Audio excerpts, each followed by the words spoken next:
गौतम बुद्ध का जीवन हर किसी के लिए प्रेरणादायी है।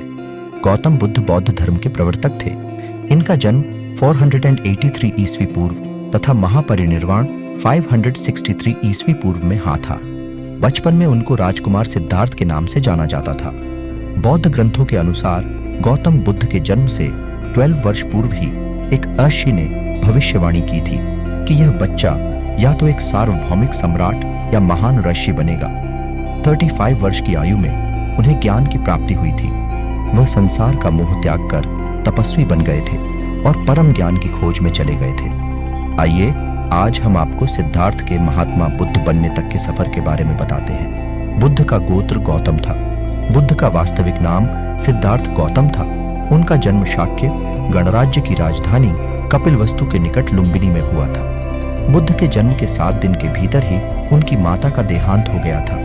उनका पालन पोषण उनकी मौसी गौतमी ने किया था। शिशु का नाम सिद्धार्थ रखा गया था। शाक्य वंश के राजा शुद्धोधन सिद्धार्थ के पिता थे। सिद्धार्थ के जन्म से पूर्व हुई भविष्यवाणी से परेशान होकर उनके पिता ने उन्हें तपस्वी बनने से रोकने के लिए राजमहल की परिधि में रखा। गौतम राजसी विलासिता में पले बढ़े, बाहरी दुनिया से आक्रांत, नृत्य करने वाली लड़कियों द्वारा मनोरंजन, ब्राह्मणों द्वारा निर्देशन और तीरंदाजी, तलवारबाजी, कुश्ती, तैराकी और दौड़ में प्रशिक्षित किए गए थे। कम उम्र में ही उनका विवाह राजकुमारी यशोधरा से करा दिया गया। दोनों का एक पुत्र भी हुआ जिसका नाम राहुल था।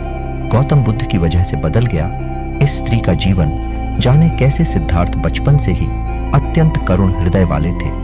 वह किसी का भी दुख नहीं देख सकते थे। इतने प्रयासों के बाद भी 21 वर्ष की आयु में उनकी अपने राज्य कपिलवस्तु की गलियों में उनकी दृष्टि 4 दृश्यों पर पड़ी। ये दृश्य थे: एक वृद्ध विकलांग व्यक्ति, एक रोगी, एक पार्थिव शरीर और एक साधु। इन 4 दृश्यों को देखकर सिद्धार्थ समझ गए थे कि सबका जन्म होता है, सबको बुढ़ापा आता है, सबको बीमारी होती है और एक दिन सब मृत्यु को प्राप्त होते हैं। इससे व्यथित होकर उन्होंने अपना धनवान जीवन, अपनी पत्नी, पुत्र एवं राजपाट का त्याग करते हुए साधु का जीवन अपना लिया और जन्म, बुढ़ापा, दर्द, बीमारी और मृत्यु से जुड़े सवालों की खोज में निकल गए। बुद्ध को शाक्य मुनि के रूप में भी जाना जाता है। 7 हफ्तों तक उन्होंने मुक्ति की स्वतंत्रता और शांति का आनंद लिया। प्रारंभ में तो वह अपने बोधि के बारे में दूसरों को ज्ञान नहीं देना चाहते थे। बुद्ध का मानना था कि अधिकांश लोगों को समझाना बहुत मुश्किल होगा।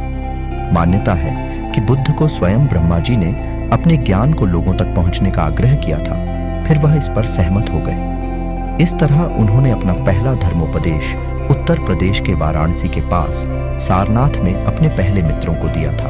बुद्ध पूर्णिमा 2019। जानिए बुद्ध पूर्णिमा का अनोखा संयोग और भगवान के महत्वपूर्ण उपदेश।